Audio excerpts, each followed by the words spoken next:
ഇന്നത്തെ വീഡിയോ നമ്മുടെ വീട്ടിൽ എങ്ങനെ നമുക്ക് പച്ചക്കറി കൃഷിയൊക്കെ ചെയ്യുമ്പോൾ ഗ്രോ ബാഗ് നിറക്കാം എന്നതിനെ കുറിച്ചിട്ടാണ്. ഗ്രോ ബാഗിൽ നല്ലൊരു പോട്ടിംഗ് മിക്സ് ആണെങ്കിൽ നമുക്ക് വീട്ടിൽ ആവശ്യമുള്ള പച്ചക്കറിയൊക്കെ നമുക്ക് വീട്ടിൽ തന്നെ വിളവെടുക്കാം. ഗ്രോ ബാഗ് നിറക്കാനായിട്ട് നല്ലൊരു പോട്ടിംഗ് മിക്സ് തയ്യാറാക്കുമ്പോൾ കുറച്ച് കാര്യങ്ങളൊക്കെ ശ്രദ്ധിക്കണം. 1-2 ദിവസം കൊണ്ട് തയ്യാറാക്കി എടുക്കുന്ന ഒന്നല്ല ഒരു ഗ്രോ ബാഗിലേക്കുള്ള മണ്ണും അതിൽ വേണ്ട വളങ്ങളും.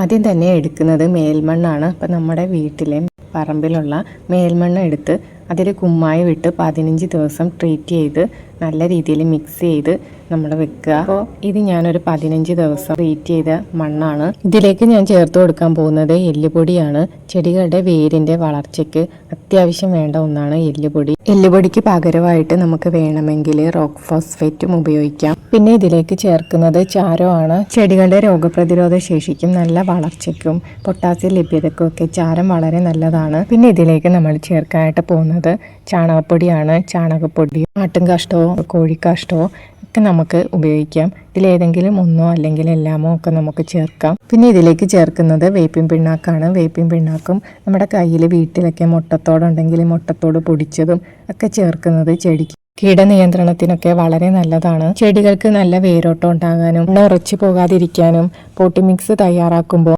അതിൽ ചേർക്കേണ്ട പ്രധാനപ്പെട്ട ഒന്നാണ് ചകിരിച്ചോറ്. ചകിരിച്ചോറ് ഇല്ലെങ്കിൽ നമുക്ക് ഉമി ചേർക്കാം.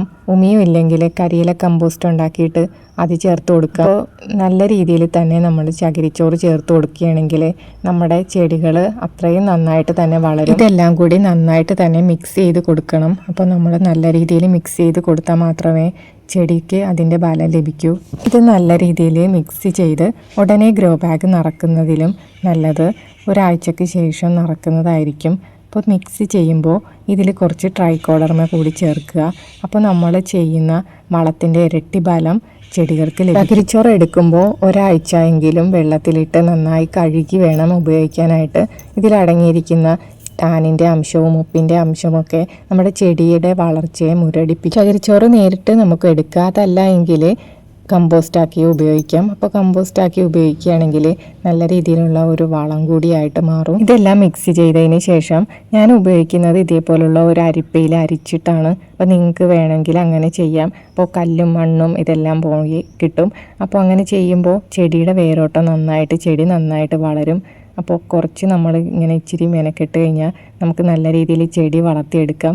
അല്ലെങ്കിൽ നമ്മൾ നട്ട് കുറച്ച് കഴിയുമ്പോൾ ചെടി മുരടിച്ച് പോകും, അല്ലെങ്കിൽ ഉണങ്ങിപ്പോവും. അങ്ങനെയൊക്കെയുള്ള കാര്യങ്ങൾ സംഭവിക്കാതിരിക്കാൻ നമ്മൾ തുടക്കത്തിൽ തന്നെ മണ്ണ് തയ്യാറാക്കുമ്പോൾ ഒറ്റ ചെടി പോലും വാടിപ്പോകാതെയും കിളിർത്ത് കിട്ടാതെ ഇരിക്കാനായിട്ട് ഇതേപോലുള്ള നല്ലൊരു മണ്ണ് തയ്യാറാക്കി എടുക്കണം. ഈ തക്കാളി ചെടികളൊക്കെ നോക്കിയാൽ എന്ത് നന്നായിട്ടാണ് വളർന്ന് നിൽക്കുന്നത്. ഒരെണ്ണം പോലും വാടിപ്പോവുകയോ വാട്ടരോഗം ബാധിക്കുകയോ ഒന്നും ചെയ്തിട്ടില്ല. പല കാരണങ്ങൾ കൊണ്ടും നമ്മുടെ തക്കാളി ചെടിയും മുളക് ചെടിയും ഒക്കെ വാട്ടരോഗം ബാധിച്ച് പോകാറുണ്ട്. അപ്പോൾ മണ്ണൊരുക്കുമ്പോൾ തന്നെ കുറേ കാര്യങ്ങളൊക്കെ ശ്രദ്ധിച്ചാൽ ഒരു പരിധി വരെ നമുക്ക് അതൊക്കെ തടയാനായിട്ട് സാധിക്കും. ഇപ്പോൾ നമ്മുടെ വീട്ടിൽ കരിയില കമ്പോസ്റ്റ് ഉണ്ടാക്കി ഇതേപോലെ വെക്കുകയാണെങ്കിൽ നമുക്ക് ആവശ്യത്തിന് അതും ചെടിക്ക് വളമായിട്ടൊക്കെ ഉപയോഗിക്കാനായിട്ട് പറ്റും. അപ്പോൾ വളം ചേർത്ത് കൊടുക്കുമ്പോൾ കരിയില കമ്പോസ്റ്റ്, മുട്ടത്തോട് പൊടിച്ചത് ഇതൊക്കെ ചേർത്ത് കൊടുക്കുന്നത് ഒറ്റ പൈസ ചിലവില്ലാത്ത വളമാണ്. എല്ലാ ചെടികളുടെയും നല്ലൊരു വളർച്ചയ്ക്ക് അടിവളം അത്യാവശ്യമാണ്. അടിവളമായിട്ട് നമ്മൾ ചേർക്കുന്ന മണ്ണിൽ ട്രൈക്കോഡർമ ചേർത്ത് കൊടുക്കാം. ട്രൈക്കോഡർമ നമ്മുടെ കയ്യിൽ ഇല്ലെങ്കിൽ ചെയ്യാൻ പറ്റിയ ഒന്നാണ് കായം കലക്കി ഒഴിക്കുക എന്നുള്ളത്. അതൊന്നും ചെടികളുടെ വേരിന് ബാധിക്കുന്ന കീടങ്ങളുടെ ആക്രമണത്തിൽ നിന്ന് ചെടിയെ സംരക്ഷിക്കും. ഇത്രയും കാര്യങ്ങളൊക്കെ ശ്രദ്ധിച്ച് നമുക്ക് പോട്ടി മിക്സ് തയ്യാറാക്കാം. പോട്ടി മിക്സ് തയ്യാറാക്കി ഗ്രോ ബാഗിൽ നിറക്കുന്നതിന് മുമ്പായിട്ട് ചെറിയ ഗ്രോ ബാഗിൽ വളർത്തുന്നവരാണെങ്കിൽ മണ്ണ് നന്നായി അരിച്ച് ഇതേപോലെ നല്ല രീതിയിൽ ലൂസായി മണ്ണ് ഉപയോഗിച്ച് വേണം ചെറിയ ഗ്രോ ബാഗോ ചെറിയ പോട്ട്സോ ഒക്കെ നിറക്കാനായിട്ട്. ഇതിൽ നല്ല രീതിയിൽ വേര് പിടിച്ചതിന് ശേഷം നമുക്ക് ഇതേപോലുള്ള മണ്ണിൽ ഉപയോഗിച്ച് ഗ്രോ ബാഗ് നിറച്ച് അതിലേക്ക് മാറ്റി വെക്കാം. അപ്പോൾ ചെടിക്ക് അത്യാവശ്യമൊക്കെ ഒരു ഹെൽത്തായി കഴിയുമ്പോൾ നമുക്ക് ഇതേപോലെ ചെറിയ കല്ലോ ഒക്കെ ഉണ്ടെങ്കിലും അത് നന്നായിട്ട് വളർന്നോളൂ. ഗ്രോ ബാഗ് നിറക്കാനായിട്ട് മണ്ണ് എടുക്കുമ്പോൾ പറമ്പിൽ നിന്നുള്ള മേൽമണ്ണ് എടുക്കണമെന്ന് ഞാൻ നേരത്തെ പറഞ്ഞല്ലോ. അതെല്ലാം നമ്മൾ ഉപയോഗിച്ച ഗ്രോ ബാഗിൽ തന്നെയുള്ള മണ്ണാണ് എടുക്കുന്നതെങ്കിൽ അത് വെയിലത്തിട്ട് വെയിൽ കൊണ്ട് നല്ല രീതിയിൽ മൂടിയിട്ട് ഉണക്കിയെടുത്ത് വേണം ഉപയോഗിക്കാനായിട്ട്. അപ്പോൾ കീടങ്ങളുടെ ആക്രമണമൊക്കെ തടയാനാണ് അങ്ങനെ ചെയ്യുന്നത്. അപ്പം അങ്ങനെ ചെയ്തതിന് ശേഷം മാത്രം നമ്മൾ ഗ്രോ ബാഗിൽ ഉപയോഗിച്ച മണ്ണ് ഉപയോഗിക്കുക. ഇങ്ങനെയുള്ള കാര്യങ്ങളൊക്കെ ശ്രദ്ധിച്ച് മണ്ണ് തയ്യാറാക്കുകയാണെങ്കിൽ ഒരിക്കലും വാട്ടരോഗം, മുരടിപ്പ്, വേര് ചീയൽ ഇങ്ങനെയുള്ള കാര്യങ്ങളൊന്നും വരില്ല. തയ്യാറാക്കി വെച്ച മണ്ണ് നിറയ്ക്കുന്നതിന് മുമ്പായിട്ട് ഒരു കാര്യം കൂടി നമ്മൾ ചേർത്ത് കൊടുക്കണം. അപ്പോൾ അത് ചേർത്ത് കൊടുത്തതിന് ശേഷം മാത്രം നമ്മൾ മണ്ണ് നിറക്കുക. ഇതേപോലെയുള്ള ചട്ടികളിലോ ഗ്രോ ബാഗിലോ അല്ലെങ്കിൽ വലിയ ഡ്രമ്മിലോ ഒക്കെ നമുക്ക് ഈ മണ്ണ് നിറച്ചു കൊടുത്തിട്ട് നമുക്ക് വേണ്ട ചെടികളൊക്കെ നമുക്ക് നട്ടു കൊടുക്കാം. കൂട്ടത്തിൽ ഒരു കാര്യം കൂടി കാണിക്കട്ടെ. നമ്മുടെ വീട്ടിലെ അടുക്കള വേസ്റ്റ്, അതായത് ഫുഡ് വേസ്റ്റ് വളമാക്കിയതാണ് ഈ കാണുന്നത്. ഇത് ആക്കുന്ന രീതിയൊക്കെ നമ്മൾ വീഡിയോയിൽ ഇട്ടിട്ടുണ്ട്. ഫുഡ് വേസ്റ്റ് തയ്യാറാക്കുമ്പോൾ സ്മെല്ല് വരാതിരിക്കാൻ അതിൽ കുറച്ച് ചകിരിച്ചോറ് കൂടി ഇട്ട് കൊടുക്കണം. അപ്പോൾ അതാണ് ആ ചകിരിച്ചോറ് കാണുന്നത്. ഇനി ഈ കാണുന്ന വീലർ ഉപയോഗിച്ചിട്ട് നമുക്ക് വെയിറ്റുള്ള സാധനങ്ങൾ ഇവിടോട്ട് വേണമെങ്കിൽ മാറ്റാനായിട്ട് സാധിക്കും. പിന്നെ ഗ്രോ ബാഗ് നിറക്കുമ്പോൾ അടിയിൽ നമ്മൾ പ്രധാനമായിട്ട് ചേർത്ത് കൊടുക്കേണ്ടത് കരിയിലയാണ്. കരിയിലയും ഓലയുടെ കീറൊക്കെ നമുക്ക് ഇതിനകത്തേക്ക് ഇട്ട് കൊടുക്കാം. ഇതെല്ലാം നല്ലൊരു വളമായിട്ട് മാറും. അപ്പോൾ ഒരു ഏകദേശം പകുതിയോ മുക്കാൽ ഭാഗത്തോളം ആണെങ്കിലും നമുക്ക് ഈ കരിയിലയൊക്കെ ഇട്ട് കൊടുത്തിട്ട് നമ്മൾ തയ്യാറാക്കി വെച്ചിരിക്കുന്ന മണ്ണും ചേർത്ത് കൊടുക്കാം. നമുക്ക് ചെടികളൊക്കെ നട്ടു കൊടുക്കാം.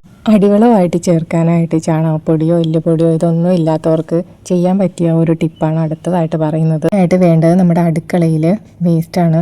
പച്ചക്കറി വേസ്റ്റ്, മുട്ടത്തോട്, ഉണങ്ങിയ ഇലകൾ, പേപ്പറുകൾ, കാർഡ്ബോർഡിൻ്റെ എഴുത്തില്ലാത്ത പേപ്പറുകളാണെങ്കിൽ ഇത്രയും നല്ലതാണ്. അങ്ങനെയുള്ളതൊക്കെ ചേർത്ത് കൊടുത്തിട്ട് അതിലേക്ക് നമ്മുടെ ചെടികളൊക്കെ നട്ടു കൊടുക്കുക. നമ്മുടെ വീട്ടിലുള്ള അടുക്കള വേസ്റ്റ്, ഫുഡ് വേസ്റ്റൊക്കെ കമ്പോസ്റ്റാക്കി ഉപയോഗിക്കാം.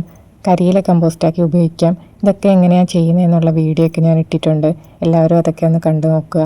അപ്പം അങ്ങനെയൊക്കെ നമ്മൾക്ക് ചിലവ് കുറഞ്ഞ രീതിയിൽ കൃഷി ചെയ്യാനായിട്ട് പറ്റും. അപ്പോൾ ഇങ്ങനെയൊക്കെയാണ് ഞാൻ ഗ്രോ ബാഗ് നിറയ്ക്കുന്നത്. അപ്പോൾ നിങ്ങൾക്ക് വേറെ എന്തെങ്കിലുമൊക്കെ വിലപ്പെട്ട അറിവുകളുണ്ടെങ്കിൽ അതൊക്കെ കമൻറ്റ് ബോക്സിൽ രേഖപ്പെടുത്തുക. അപ്പോൾ വീഡിയോ ഇഷ്ടമായിട്ടുണ്ടെങ്കിൽ ലൈക്ക് ചെയ്യുകയും ഷെയർ ചെയ്യുകയും സബ്സ്ക്രൈബ് ചെയ്യുകയൊക്കെ ചെയ്യുക. അപ്പോൾ താങ്ക് യു.